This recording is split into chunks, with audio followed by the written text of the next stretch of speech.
Hey everyone, welcome back to the channel. In today's video, I'm going to show you exactly how to manually turn off the Aura photo frame in 2026. Now on your Aura digital photo frame, you just have to tap the top or the side touch bar.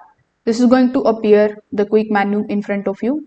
From there, you can look for the options that can say turn off the display. And this is the fastest way to manually turn it off. Now you can also do it via the Aura application on your phone. So you need to open the Aura application on your phone. Then you need to come inside the frame settings. Now here inside the frame settings, you just have to scroll down and look for the option of on and off underneath devices.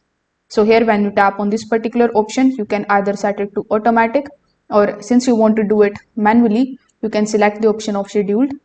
After that, you can basically schedule it.